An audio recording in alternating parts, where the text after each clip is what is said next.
Gobierno enfrenta desaceleración de economía con fuerte inversión pública. Hacienda pronostica reactivación para fin de año. Adolescentes y carabineros protagonizan reyerta en Mall de Viña del Mar. Institución abrió sumario uniformado que sacó su arma de servicio. Surgen nuevas aristas tras reapertura del caso Matute. Los primeros interrogatorios serían clave para encontrar a los responsables de la muerte del joven.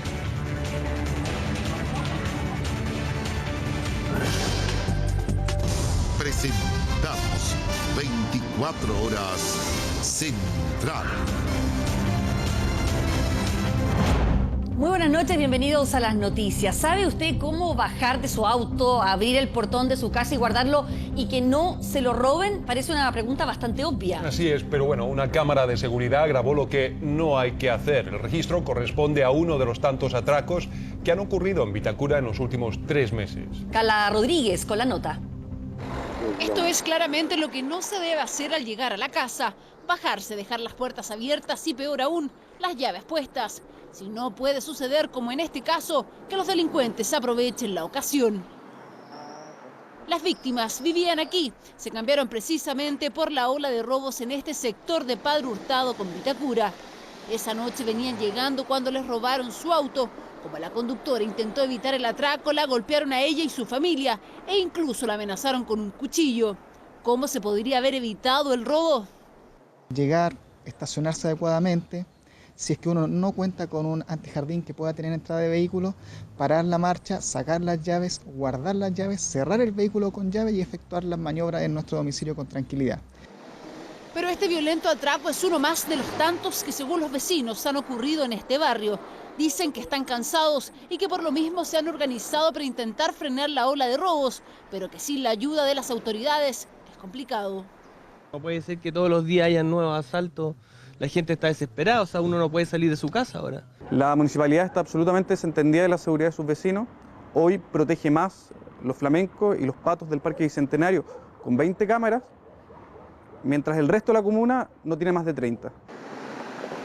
La indignación es tal que incluso denuncian que estos carteles no sirven de nada, que acá no hay cámaras y que los delincuentes pueden confirmar dónde sí hay ingresando a la página de la municipalidad. Tal la desinteligencia y la mala gestión de seguridad de la municipalidad que le informa incluso a los ladrones en su página web que estos carteles son falsos. Lo único que se le pide al alcalde es que esta calle se ilumine totalmente y tengan un punto fijo, porque van a matar a alguien.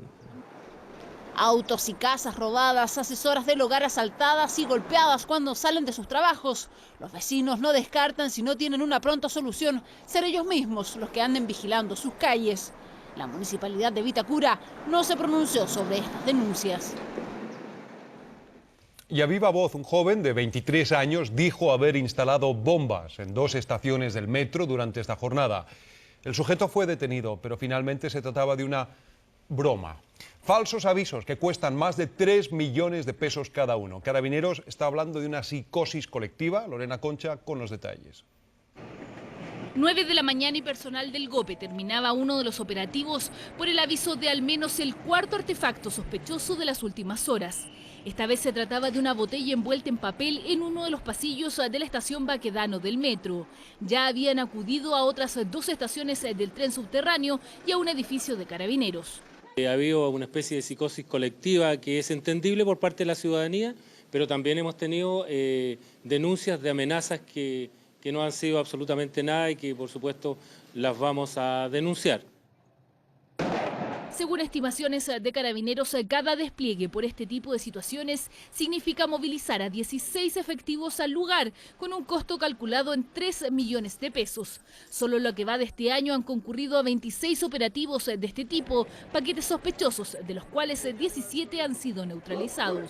Hay que seguir el protocolo, ya que tampoco nos podemos arriesgar a que se produzca algún accidente o detone algún tipo de artefacto producto de no haber llevado los protocolos ya establecidos. Las policías están trabajando con plazos, con tiempos, están trabajando con equipos específicos y con todas las medidas que el gobierno en específico les ha pedido. Carabineros detuvo a un individuo por este tipo de hechos. Se trata de Freddy Salinas Carrasco, un joven de 23 años que aseguró a un auxiliar del aseo del metro Bellavista de la Florida haber instalado una bomba allí y en la estación Baquedano. Le puede ser una broma porque él es bien bueno para las bromas, pero jamás habría hecho una cosa así, jamás. No, para nada. Inocente. Tan loco, jamás. Es súper buena persona. Manifiesta directamente que está arrepentido porque habría sido hipotéticamente una broma. A pesar de haber confirmado que se trató de una broma y que Salinas no hizo un llamado de alerta ni instaló un artefacto sospechoso, será formalizado este jueves por un artículo del Código Penal referido a quienes dan falsas alarmas de emergencia creando alarma pública. Si bien no se ha podido determinar la causa de muerte, existen suficientes antecedentes, por lo menos para explicar racionalmente qué fue lo que sucedió con Jorge Matute Jones. El guardia le dio un combo al Coque, quien cayó al suelo, y una niña rubia estaba en la escalera principal del acceso a la disco que gritaba "no le peguen al Coque". Hace 14 años que estas imágenes de Jorge Matute Jones nos acompañan en la memoria. Una muerte que sigue siendo todo un enigma. Con el nombramiento de una nueva ministra en visita surgen nuevas tesis. Dos ex investigadores del caso, el ex comisario Héctor Arenas y el mayor en retiro Andrés Ovalle, reconocieron en exclusiva a 24 horas que hubo errores y que la verdad está en los primeros interrogatorios a los que fueron sometidos los protagonistas de aquella noche. Soraya Arancibia y Verónica Moscoso con los detalles. El pasado 12 de julio el excomisario Héctor Arenas fue interrogado durante 3 horas por el ministro Solís. En ese encuentro el ex PDI mantuvo la tesis que ha planteado durante estos 14 años. Inculpó a los 7 procesados por obstrucción a la justicia la muerte de Matute. La principal prueba que avala su teoría, según contó, es la declaración que dio el yerno del ministro Solís y que derivó en su autoinhabilitación del caso. Deberían hacerle la pregunta, ¿qué fue lo que su yerno le dijo después de que yo presté declaración? Porque eso es la clave de esto. Según Arenas, la noche en que desapareció Matute, el yerno del ministro Farid Harún llegó a la discoteca La Cucaracha con los 7 procesados y al salir en su auto fue testigo de la golpiza que habría sufrido el joven. Centra la atención de la investigación en un punto que soluciona el caso. Él menciona a la persona que agredió a una persona que en este momento se desconoce la identidad, pero correspondería a Jorge Matute Jones. Una hipótesis totalmente contraria es la que plantea el ex mayor de Carabineros Andrés Ovalle. Él asegura que a Matute lo agredió uno de los guardias de la discoteca y que después hubo un plan para ocultar el cuerpo. Si tú me preguntas, bueno, ¿cómo puedo comprobar? Sí, se puede comprobar a través de fojas, ¿no es cierto? Que incluso tengo algunas de estas aquí, en donde dice claramente cómo lo golpearon y quién lo golpeó. Marco Antonio González Pinoza. Dice claramente, el guardia le dio un combo al Coque, quien cayó al suelo, y una niña rubia estaba en la escalera principal del acceso a la disco que gritaba "no le peguen al Coque". Aparte de esta pelea entre el Coque y el guardia, no vi ninguna otra pelea en la disco. ¿Y por qué eso nunca salió a la luz? Bueno, habría que preguntarle a quién era el ministro de Justicia, ¿por qué se anuló? ¿Por qué no se tomó en consideración? Dice que Gerardo Roa, el amigo que andaba con Jorge Matute esa noche, también dio un testimonio similar. Terminemos con la situación de que Gerardo Roa soñó lo que vio. Vio tal cual como lo tenían los guardias, ¿no es cierto?, en estado inconsciente a su amigo, y se determinaba el destino de lo que se iba a hacer con su cuerpo. Contrario, ¿no es cierto?, a la otra hipótesis en donde no hay ninguna declaración que diga, ¿no es cierto?, que esos jóvenes golpearon a Jorge Matute o que lo vieron, ¿no es cierto?, persiguiendo a Jorge Matute en los estacionamientos. Héctor Arenas dice que hay pruebas para inculpar a los 7 jóvenes. El tráfico de llamadas de los celulares es clave. ¿Por qué algunos de ellos desaparecen a una hora coetánea con la desaparición? ¿Por qué están hablando desde un celular a las 3:20 de la madrugada? ¿Por qué en una posición determinada? ¿Por qué a las 4:26:29 uno de ellos llama a alguno de Carabineros? ¿Por qué resultaron 2 vehículos rayados? Precisamente un automóvil Daewoo que estaba estacionado al lado del vehículo en que iba Jorge Matute. ¿Y por qué supuestamente resulta también rayado el auto donde viajaban los procesados? Es eso lo que hay que dilucidar. Y es esa la solución del caso. Si existen todas esas pruebas, la pregunta que muchos se hacen es ¿por qué el caso Matute lleva 14 años sin solución? Mucha de la información que está ahí no sirve para nada, fue toda descartada, se basó en elucubraciones que hacían las personas, hipótesis personales, que de alguna manera llegaban al proceso y tuvieron que ser indagadas. Y ahí la investigación partió hacia cualquier lado. Lo que ocurre detrás es lo que estaba ocurriendo en esa discoteca, en ese local, y eso es lo que se trata de proteger, porque una investigación que se realizara al interior de la Cucaracha esa noche sobre la base de lo que había acontecido con Jorge Matute involucraba dejar al descubierto el tráfico de droga, dejar al descubierto la red de protección policial que existía por parte de Carabineros, dejar al descubierto, ¿no es cierto?, la clientela VIP que mantenía el traficante de droga, y eso es lo que se trató de ocultar. Imagínate la cantidad de policías corruptos que debieran existir en Chile para sustentar que todos esos hechos se pudieran conectar con un solo grupo.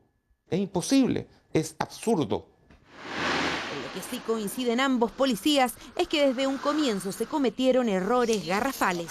Ocurre una llamada al nivel de emergencias de Carabineros donde una niña menciona y da el nombre de la persona que habría golpeado a Jorge Matute. Eso debió haber originado una investigación exhaustiva por parte del grupo Carabinero basado en ese antecedente. Y no se efectuó. Si la Cucaracha hubiese permanecido en el tiempo, hubiésemos encontrado 14, 10, 15 años después, con el químico denominado luminol, hubiésemos encontrado muestras de sangre. Y el peor error y lo más grave fue romper la cadena de custodia con las muestras de sangre encontradas en la discoteca que fueron enviadas al FBI. Si preguntamos en este momento quién está procesado por el rompimiento de la cadena de custodia, porque eso es un delito. ¿Quién autorizó esto? Ovalle acusa que su salida de Carabineros se dio de manera irregular. Incluso hay una investigación en tribunales por falsificación de su ficha médica, su firma y la del director de la institución. La demanda lo que se está persiguiendo es volver a recuperar la honorabilidad de Andrés Ovalle dentro de la institución como investigador, como profesional, como una persona intachable honorablemente. Desde el lunes el caso Matute está en manos de la nueva ministra Carola Rivas. Los ex investigadores esperan que sus hipótesis sean consideradas. Y la clave está ahí.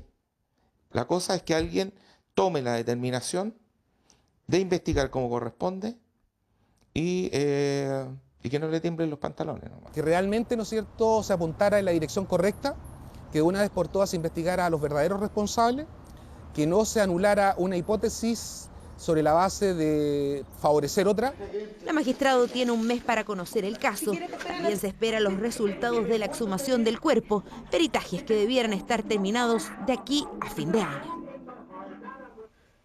Y la economía chilena está creciendo más lento de lo esperado, pero expertos aclararon hoy que no estamos ante un frenazo. El ministro de Hacienda ratificó que va a enfrentar el problema con mayor gasto público y agregó que a fin de año debiéramos ver una reactivación. Roberto Sá nos amplía. El carro de la economía chilena sigue bajando su velocidad. El consumo de las personas retrocede y muchas empresas han postergado sus inversiones por la incertidumbre que genera la desaceleración económica. En junio, las ventas del comercio, la producción minera y la producción industrial tuvieron magros resultados, mientras que la producción manufacturera vio cifras en rojo. El sector nuestro, principalmente el metalúrgico y metalmecánico, tenemos a mayo una caída acumulada en producción respecto al año anterior de 14%. Esa es una cifra realmente preocupante. Y si disminuye la actividad económica, se generan menos empleos. Sin embargo, los expertos recalcan que esto no es un frenazo económico. Es una desaceleración de la economía, pero no significa ni implica un proceso de recesión económica. Eso hay que dejarlo muy claro.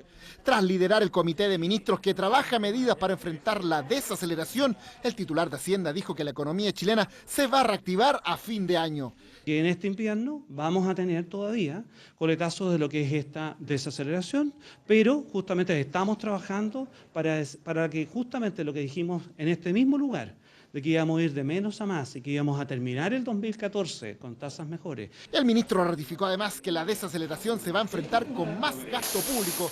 Por su parte, la mexicana Bimbo, dueña en Chile de Ideal, invirtió $300 millones en su planta de Quilicura, lo que permitirá contratar más trabajadores y aumentar la producción en un 10%. A la reinauguración fue invitada la presidenta Bachelet, quien destacó la importancia de la inversión extranjera.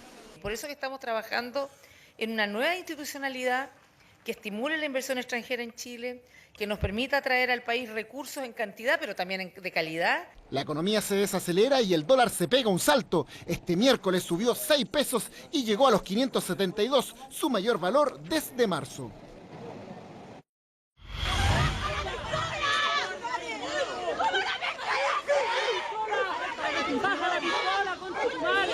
Con pistola en mano, se ve claramente. Así fue la violenta pelea entre carabineros y estudiantes en las afueras del mall de Viña del Mar.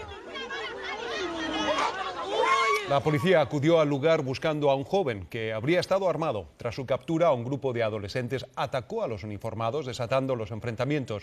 Ahora, todo fue registrado por un testigo. La nota es de Enzo Poblete. Imágenes que muestran parte del confuso incidente protagonizado por un grupo de estudiantes secundarios que se enfrentaron a carabineros.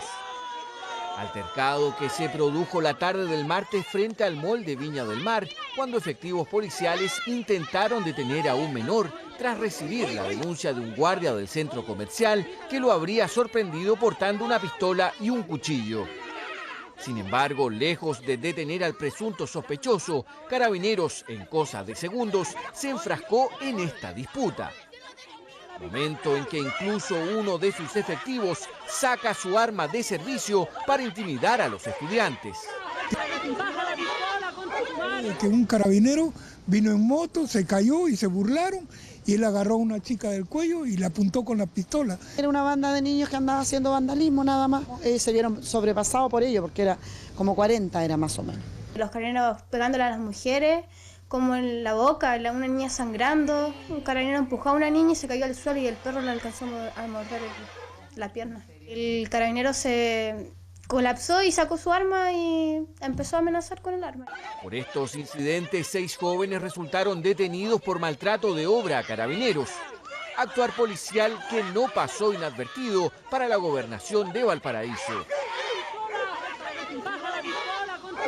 Voy a solicitar, evidentemente, a la prefectura en Viña del Mar que nos aclare cuáles fueron efectivamente los motivos de esa situación, las causas que llevaron a este incidente que yo califico de confuso y peligroso, en el sentido de que efectivamente se ve a un carabinero con su arma de servicio desenfundada. Puede que no se justifique el haber sacado el armamento, pero eso es un tema bastante sesgado porque tenemos solamente esa imagen y no tenemos el contexto general de por qué ocurrió ello y por qué obviamente motivó eso.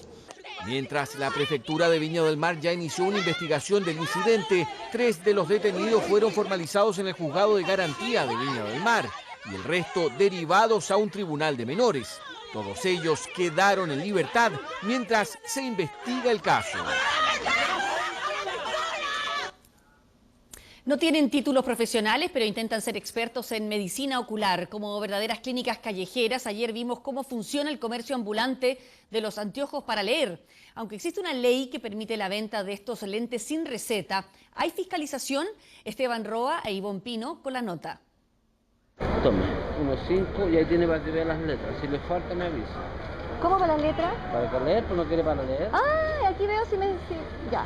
Una venta que no requiere receta médica, que está restringida para mayores de 40 años y que debe ir acompañada con la recomendación a visitar un oftalmólogo. Eso por lo menos es lo que dice la ley que regula el comercio de anteojos para la presbicia. Pero en la práctica, ¿se cumple? Pero no me molesta ninguno, ¿no? Pero la lee clarita. Sí. Nadie fiscaliza y nosotros vemos que en todas partes venden lentes y lo peor de todo que esos lentes nadie tiene un control de calidad con respecto a esos lentes. No sabemos efectivamente si tienen la misma potencia en ambos ojos, si tienen o no algún grado de astigmatismo. El doctor Patricio Mesa fue uno de los médicos que participó en la discusión de la ley de presbicia el 2005. La idea original fue abrir la venta de anteojos de distancia corta, todo el comercio establecido, no solo en las ópticas. Sin embargo, al no existir fiscalización, esta medida parece haberse salido de las manos. La idea es mejorar el acceso, especialmente a personas que tienen dificultades de acceso, a la comunidad más pobre, pero eso no se tiene que traducir en que a esa población más pobre la expongamos a riesgos innecesarios. Por ejemplo, yo tengo 1.5 y uno en el otro. ¿Se acomoda el otro ojo? Tienes que dar el mismo modelo de lente, te compras 2 lentes. ¿Ya? Le sacas el vidrio y el que tienes uno lo ven de un lado y el otro en 1.25. La misma recomendación que nos dieron en la calle de armar nuestros propios lentes nos entregan en este local establecido. Aunque aquí el comercio es legal, no nos piden carné para corroborar si somos mayores de 40 años. Lo mismo ocurre en las grandes farmacias. ¿Qué lente para leer tiene? ¿Qué número? ¿Lente de descanso? ¿Descanso de lectura? ¿Cuánto? Gente como uno. no tiene recursos. ¿Uno lo tienta también el precio? Sí, pues son más baratos también. Son mucho más baratos, más económicos, pero al fin y al cabo te estás haciendo un daño tú mismo con estos lentes. Lo grave es que al elegirlos de menor calidad se expone a aumentar un problema ya existente o tardar un diagnóstico. Para ser justos con ambos mercados, pusimos a prueba los lentes del comercio establecido. Esto tiene la receta exacta, más unos 50 y no tiene prisma. No, es más recomendable la farmacia. Una persona común y corriente se da cuenta de estos detalles que tú nos nombrabas, de la distancia, de la calidad. No. Contactamos al Ministerio de Salud para consultarles sobre esta ley, pero de nuevo no se refirió al tema aduciendo falta de vocero. Una venta que en teoría está regulada, pero que en la práctica sigue siendo letra muerta.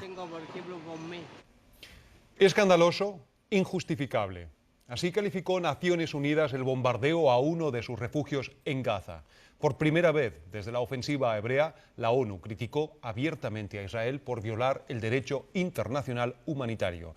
En 23 días de ataques, las muertes palestinas superan las 1.300. Natalia López con el informe. Si este es el paisaje desde las alturas, tocando tierra, la Franja de Gaza es lo más parecido al infierno. No hay lugar donde resguardarse de la muerte. Los bombardeos de Israel acechan cada rincón, incluso los refugios dispuestos por Naciones Unidas. Este miércoles, nuevamente, uno de ellos fue blanco de esta ofensiva. La escuela albergaba a 3.000 de los 200.000 palestinos que se han visto obligados a dejar sus casas. Al menos 20 de ellos murieron en este ataque. Aquí no hay lugar seguro. Ni siquiera nuestros hogares o los refugios. Los hospitales se llenaban con los nuevos heridos de esta jornada, en su mayoría menores de edad. Son los que más sufren con esta ofensiva hebrea porque el 50% de la población en Gaza es menor de 18 años. Ni los animales se salvan de los bombardeos. Para la ONU, el ataque a la escuela, la sexta en estas 3 semanas, tiene un solo responsable y exige justicia. Condenamos enérgicamente esta violación al derecho internacional por parte de Israel, porque tenemos pruebas de que fue su artillería la que atacó nuestro refugio. Le avisamos en 17 oportunidades a Israel el lugar exacto de nuestra escuela. De poco sirven las treguas humanitarias si ninguna de las dos partes las respeta. En 4 horas de supuesto cese al fuego, Israel atacó un mercado y jamás mató a 3 soldados hebreos. Los palestinos están cansados de que las posturas de paz sigan tan alejadas. Rompen y queman con furia los folletos lanzados por Israel que les advierten de nuevos bombardeos en su propia casa. ¡Del pueblo palestino! Manifestación de la comunidad judía en Chile y contramanifestación de los defensores de los derechos humanos en Palestina. Actividades frente a la Moneda luego que el gobierno solicitara la presencia del embajador chileno en Israel para informar sobre la situación en Medio Oriente. Con una declaración escrita en la mano, los representantes de la comunidad judía se reunieron con el subsecretario del Interior para expresar su rechazo frente a la determinación. Nosotros creemos y entendemos que esto ha sido un acto totalmente asimétrico, dañando las relaciones internas que existen entre la comunidad palestina y la comunidad judía de Chile. La Embajada de Israel se declaró decepcionada por la decisión y llamó a actuar de manera responsable y no entregar un premio a los terroristas. En Chile yo creo que todos rechazamos lo que está pasando. Las decisiones que se han tomado son decisiones que van en la línea, por supuesto, de buscar la paz y la tranquilidad en la zona. El llamado a consulta implica que el embajador chileno suspende temporalmente sus labores en Israel para informar sobre la situación a la presidenta de la República. El gobierno de Chile actúa en base al derecho. El gobierno de Chile tiene que salvaguardar las vidas, ¿verdad?, de los civiles inocentes en la Franja de Gaza y se tiene que poner del lado de los derechos humanos. Aún no hay plazo para el retorno del embajador a Israel, un camino que también tomaron los gobiernos de Perú y El Salvador. Oscillococilum es el difícil nombre de un medicamento homeopático que parece eliminar los síntomas de la gripe fácilmente. Casi milagroso, dicen, aunque en la medicina convencional genera escepticismo. Daniela Cruzat con el informe. Cuando una gripe comienza a tocar nuestra puerta, rápidamente acudimos a algunos trucos que nos han enseñado. Aguas de hierba, tomar líquido. Ruda, con miel, tomarme una cerveza con limón. El afán de buscar mejoría de forma natural ha hecho que un remedio homeopático para la gripe sea tan popular en Chile que está cerca de convertirse en el tercer antigripal más consumido en el país. Me habían dicho que hacía más efecto cuando estaba uno empezando a caer en el resfrío y lo compré, lo tomé y efectivamente fue súper milagroso. Se trata del Oscillococcinum, un medicamento que promete eliminar los primeros síntomas de una gripe en 2 días, tomando 6 de estos tubos rellenos de estos pequeños glóbulos. El ideal es, yo siento que me voy a resfriar o ahí tengo a alguien en mi alrededor que está resfriado, uno se lo toma y baja los niveles del resfrío, entonces uno no cae en cama. Funciona muy similar a cómo funcionan las vacunas, es un virus que ataca a otro virus. Nacido en Francia en 1918, se ha convertido en el tratamiento homeopático número 1 en Estados Unidos, Rusia, Italia, España y en su país de origen, casi 100 años después. Se lo di a mi hija y excelente, estaba con principio de resfrío. Empezó a tomar, ni un problema. Soy hipertensa, no puedo tomar cualquier medicamento y este medicamento lo probé con harto susto y me hizo maravilloso. Y a los 3 días no tenía nada. Santo remedio para muchos, aunque las críticas también suenan fuerte en redes sociales. Desde la medicina alópata, el medicamento también recibe dardos.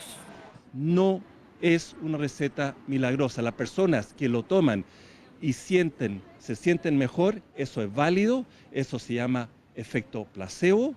El solo hecho de estar tomando algo hace que uno se sienta mejor. Si uno pudiera curar con placebo sería maravilloso porque no tendríamos ningún efecto secundario, pero tiene algunos efectos secundarios, tanto que cuando uno toma una dosis alta, infinitesimal, el paciente se puede agravar, dura habitualmente 1 o 2 días y esto hay que dejar que la medicación actúe. El medicamento elaborado con extractos de hígado y corazón de pato divide una vez más a la homeopatía y a la medicina convencional. Se han hecho estudios con este producto. La evidencia es muy débil, que no tiene un efecto en la prevención, que es todo el marketing que se ha hecho, y si hay un efecto en la disminución de síntomas, es a lo más de un 8%. Dentro de los productos homeopáticos sí hay efectividad y eso es muy importante porque está respaldado por los registros. El Instituto de Salud Pública registra, ¿cierto?, estos medicamentos. 78% de sus consumidores chilenos lo consideran altamente efectivo para los síntomas de la gripe. Son números que arroja el laboratorio que lo trae al país, que en medio de cuestionamientos sobre la eficacia del remedio alrededor del mundo, ha visto a Oscillococcinum convertirse en éxito de ventas en Chile. Día negro y muy negro para la economía argentina, ya que las extensas negociaciones entre el gobierno trasandino y los denominados fondos buitres no dieron buenos resultados en Estados Unidos. No se logró acuerdo y Argentina cae en su segundo default en 13 años. Ahora, ¿qué significa esto? Florencia Vial nos cuenta. ¿Está confiado, ministro? Una carrera contrarreloj que muchos daban por perdida. Este miércoles era el plazo límite para que Argentina pagara los 1.330 millones de dólares que debía a inversionistas extranjeros. Y aunque el gobierno de Cristina Fernández quiso pagar parte de esa deuda, la justicia norteamericana lo impidió porque Argentina tiene deudas pendientes con otros inversionistas, los llamados fondos buitres, y que a juicio de la justicia norteamericana están antes en la fila de acreedores de la golpeada economía trasandina. En simple, Argentina quiso pagar parte de lo debido, pero no pudo, pero tampoco está dispuesta a cancelar los intereses que le cobran los denominados buitres y finalmente no le paga a nadie y cae en lo que se denomina cesación de pagos. Jornada de expectación para los argentinos que tenían sus ojos puestos en la ciudad de Nueva York, donde su ministro de Economía hacía malabares para conseguir más tiempo para negociar con los fondos buitres, algo que se conoce como stay. Los fondos buitres no están dispuestos a dar ese stay, no están dispuestos a dar esa suspensión. Petición que no fue escuchada por los acreedores internacionales, que el gobierno argentino llama los fondos buitres y que terminó en el segundo default en 13 años. Pero ¿qué implicaría en términos concretos? Al no poder recibir préstamos internacionales, el gobierno argentino no tendrá capital para invertir, lo que afectará la producción, los empleos, subirá el dólar y por ende aumentaría el costo de vida, incluso podría significar recortes de gasto social. La gran pregunta ahora es ¿qué ocurrirá mañana con los bancos? Una moneda argentina que de seguro este jueves valdrá menos, otro golpe más para la alicaída economía trasandina. Y la Corte Interamericana de Derechos Humanos ordenó a Chile dejar sin efecto las condenas en contra de 7 comuneros mapuches procesados por la ley antiterrorista. El gobierno aseguró que acatará la medida, que además contempla compensaciones económicas para los afectados. Fernando Reyes con la nota.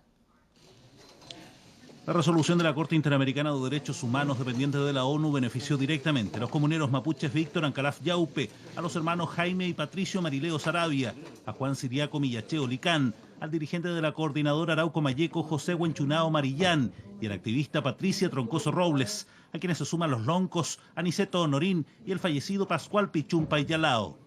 Todos por causas en las que fueron condenados por la ley antiterrorista y en las que cumplieron sendas reclusiones en penales de la Araucanía. Según la Corte Interamericana de Derechos Humanos, los jueces del Estado chileno deben anular todas las condenas por haber sido discriminatorias y de paso obliga a que deban ser indemnizados económica, psicológica y moralmente, al igual que el resto de sus familias. Para ello, nuestro país tiene plazos determinados y los mapuches no tardaron en reaccionar. Para nosotros es importante, por un lado, porque incluso hay gente que todavía está enredado con los procesos de la aplicación de la ley antiterrorista, entonces eso significa que también van a quedar sin efecto. El fallo de la Corte, Chile lo tiene que respetar y cumplir. Las fórmulas las vamos a analizar y revisar conjuntamente con el Ministerio de Relaciones Exteriores. Una vez que tengamos decisión y opinión, vamos a darla a conocer. Según el dictamen, las 8 víctimas serán indemnizadas con $50.000 por daños materiales e inmateriales y cerca de $100.000 por costos y gastos del proceso judicial, deslegitimando así la aplicación de la ley antiterrorista en este tipo de causas. Un lujoso edificio enclavado en la cordillera de Santiago se encuentra a medio construir a la espera de una resolución de la justicia. El condominio habría sido construido en parte sobre un terreno que tendría otros dueños. Cristóbal Osorio con la nota. Esta construcción parece abandonada, pero no lo está. El edificio a cargo de la inmobiliaria Esquila Parva se comenzó a construir en el verano de este año y está emplazado en un apetecido terreno del centro invernal del mismo nombre. El proyecto consta de 6 pisos y 2 subterráneos. Eran 6 exclusivos departamentos de más de 150 metros cuadrados, con un costo que va desde las 19.000 UFs, unos 400 millones de pesos. Sin embargo, a pesar de estar vendido en un 67%, sus obras fueron paralizadas por un tribunal de Santiago. Rodrigo es uno de los responsables. Él es el presidente de las Patrullas de Chile, institución que lleva 70 años trabajando en las montañas de nuestro país. Su labor es gratuita y consta del rescate y la asistencia en la pista. Ellos están en el lugar desde 1967, cuando adquirieron el terreno. Sin embargo, a principios de este año se llevaron una ingrata sorpresa. Se nos avisa a nosotros que hubo un robo en nuestro refugio y subieron patrullas de la Parva a revisar el refugio, a ver qué cosas habían robado, y en ese minuto nos percatamos de que estaban trazando con tiza nuestro antejardín. Y nos acercamos a la municipalidad, donde nos enteramos que había un permiso de edificación para construir un edificio. Según los Patrullas de Chile, esta escritura acredita que el lote 68 le pertenece. Y decidimos interponer una denuncia por obra nueva en el 22 Juzgado Civil, y fue acogida esta denuncia y se paralizó la obra. Este recurso no cayó bien en Esquila Parva. Nos piden a través de la Gerencia de Operaciones que cesemos nuestras funciones en el centro de esquí y que retiremos a los patrullas que prestaban servicio voluntario acá en La Parva. En 2011, la inmobiliaria de propiedad de Leonidas Vial, Eliodoro Mate, Pedro Donoso Pinto y Víctor Larra Guibel, como socios mayoritarios, ya había intentado negociar por el terreno con Patrullas de Chile. Nunca se llegó a acuerdo del lugar donde nos reubicarían, que era bastante alejado del centro de esquí, y la asamblea de Patrullas de Esquí decidió no vender el refugio. Los patrullas aducen que las escrituras del 8 de noviembre de 1967 acreditan el dominio a inscripción en el conservador de bienes raíces y aseguran que nunca han cedido ni vendido este sitio a terceros. El sitio de los patrullas llega hasta el camino público y eso es básicamente lo que la contraparte no ha querido reconocer y que constituye el meollo de este asunto, dado que entre el refugio y el camino estar levantando la construcción del edificio. Al ser consultada, la inmobiliaria Esquila Parva nos hizo llegar documentos que acreditarían su postura. Según ellos, el antiguo lote 68 se divide en 3, incluyendo el terreno 202, donde se construye el edificio en cuestión. Si bien no tienen una escritura de dominio, aseguran que este otro documento del conservador de bienes raíces tendría la misma validez legal. Estamos muy tranquilos, nuestros argumentos son bastante convincentes. Estos argumentos son los que dieron pie a que existiera un permiso de edificación entregado por la Dirección de Obras Municipales, y todo esto en el lote 202, que es el lote de propiedad de Esquila Parva, inscrito en el conservador. En la municipalidad de Lo Barnechea dicen que los papeles están en orden y que efectivamente sí entregaron los permisos. El titular del dominio lo único que tiene que hacer es presentar una declaración jurada, que bajo su responsabilidad absoluta, él declara ser dueño del predio. Para los patrullas, esos permisos de edificación se entregaron en base a documentos no válidos, por lo que el edificio es irregular. Y uno se siente un poco vulnerado al que te construyan un edificio en tu antejardín. Y ahí es donde yo creo que ellos están en un grave y lamentable error. No sé si han estudiado bien los antecedentes. Y lo importante es que ahora hay que dejar que las instituciones funcionen y que efectivamente sea el Poder Judicial el que aclare este lamentable malentendido. La disputa se encuentra en los tribunales civiles, donde se han recepcionado todos los antecedentes. Es ahí donde se dirimirá finalmente de quién es esta propiedad, que por ahora espera por un futuro incierto. Vamos a hablar de Juan Pinto Durán. Ustedes saben que Juan Pinto Durán fue un gran dirigente del fútbol que ayudó muchísimo al Mundial o a la organización del Campeonato del Mundo de 1962 y que no alcanzó a ver su realización porque falleció antes. Bueno, el viejo Juan Pinto Durán podría quedar atrás, porque hay un gran anhelo de la NFP que es intentar hacer un nuevo búnker de La Roja. Y hay un terreno en La Pintana que está tomando ventaja para que sea la nueva casa de la selección. Una parte de donde se trabajó históricamente, se consiguió un tercer lugar en el mundial que se hizo acá en Chile. Esos lugares históricos en un país que ha luchado toda su historia por un logro deportivo. Desde 1961, Juan Pinto Durán ha sido la casa de la selección chilena de fútbol. Estaban terminando el complejo acá, levantaron las panderetas, hicieron un camarín y eso era todo. La mítica selección del 62 fue la primera en gozar de las instalaciones en la comuna de Macul. De ahí cientos de jugadores y decenas de técnicos han planificado eliminatorias, Copas Américas y mundiales de fútbol. Un recinto donde no solo hay canchas de fútbol, sino que algunas entretenciones para las largas concentraciones, un lugar que sufrió una gran revolución con la llegada de Marcelo Bielsa, como lo muestran estas imágenes inéditas. Le presento a Claudia, mucho gusto. Marcelo, la fundación. Gracias por venir. El loco a su llegada, lo primero que pensó fue la remodelación de Pinto Durán. La fijación por el pasto de la cancha principal siempre fue una obsesión del rosarino. Mejoró las instalaciones de los guardias de seguridad, como lo muestra este video que él mismo mandó a grabar.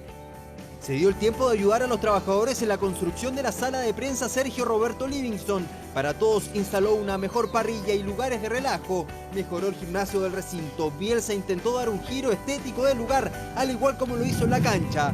Gustavo Carvajal compartió con el argentino desde el primer día y cuenta la revolución que provocó el actual técnico del Marsella. Me gustaba mucho porque él se involucraba mucho con los trabajadores, estaba pendiente ahí con ellos, revisaba todas las cosas. Igual como lo hizo en las canchas también. Trajo al búnker de La Roja los recordados alemanes, estos llamativos juegos de puntería para delanteros, y exigió cosas llamativas como este circuito deportivo con madera autóctona. Otras cosas atípicas que pidió fue colocar el nombre científico de cada árbol de Pinto Durán. Destaca el Quercus nigra, el Cryptocaria alba, el Chinus mole, el Maitinus boaria y el Gravilea robusta, entre otros.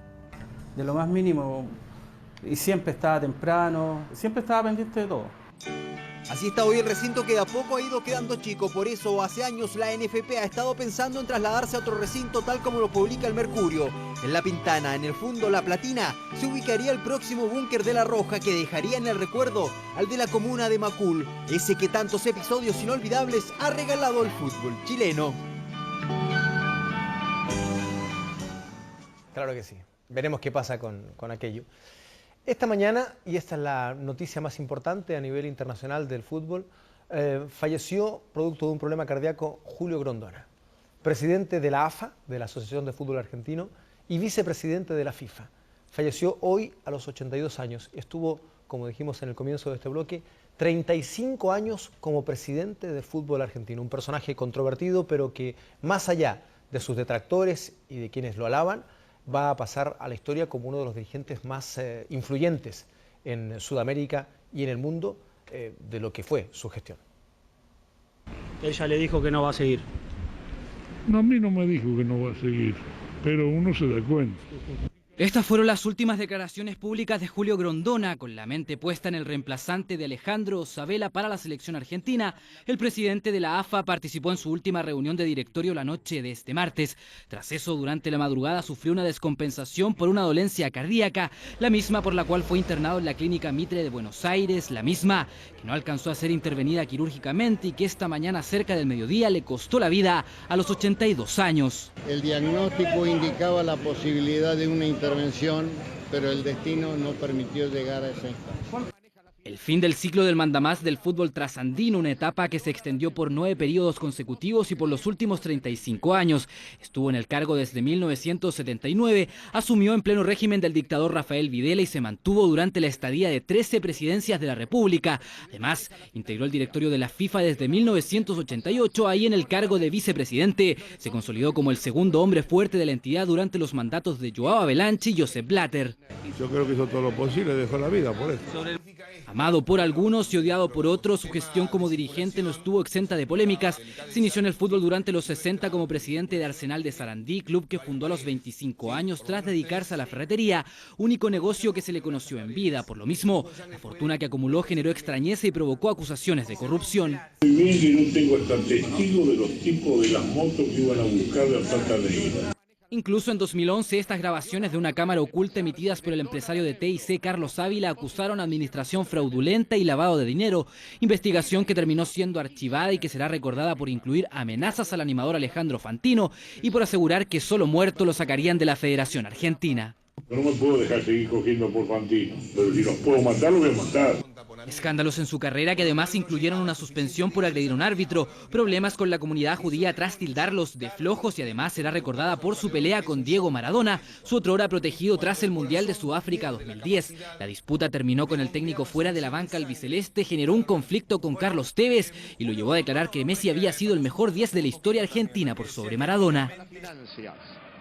Más allá de los problemas, Maradona manifestó su pesar por el fallecimiento del dirigente en redes sociales, espacio donde también se expresaron Josep Blatter, Lionel Messi y varios otros integrantes de la selección argentina. Perdemos un amigo, se va Julio Grondona, queda el recuerdo, queda su obra. Su lugar en la AFA será ocupado por el vicepresidente Luis Segura. Su fallecimiento obligó a la suspensión de la primera fecha del fútbol argentino y se determinaron 7 días de duelo desde Chile. La NFP manifestó sus condolencias a través de un comunicado y dispuso un duelo de 3 días. Además, el presidente Sergio Jadue viajará a su velorio, el mismo que se realizará en el gimnasio del predio de Ezeiza, donde entrena la selección argentina. Su funeral está previsto para el mediodía del viernes en el cementerio de Avellaneda.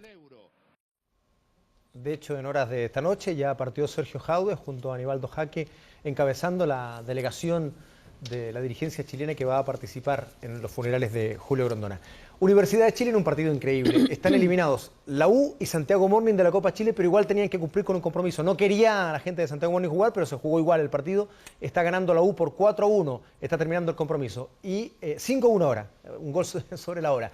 Y en La Paz, Bolívar no puede con San Lorenzo, empatan 0-0, quedan solo 10 minutos y San Lorenzo ganó en Argentina por 5-0, así que lo más probable es que la final inédita de esta Copa Libertadores sea entre Nacional de Paraguay y San Lorenzo de Argentina. Muy bien, Fernando, muchas gracias. Chao, buenas noches. Chao. Actualizaciones, gracias. Y usted no se vaya porque lo vamos a desconcertar. ¿Sabe que una estufa a leña contamina más que varias micros? Conozca las nuevas estufas que las reemplazan. Se lo vamos a contar en unos minutos más.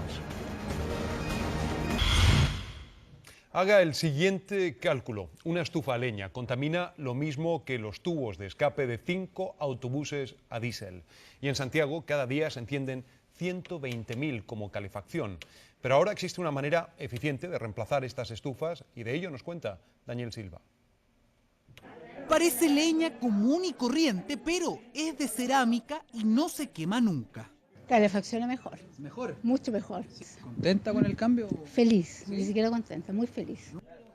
Es la última vez que la señora Tatiana se preocupa de la leña.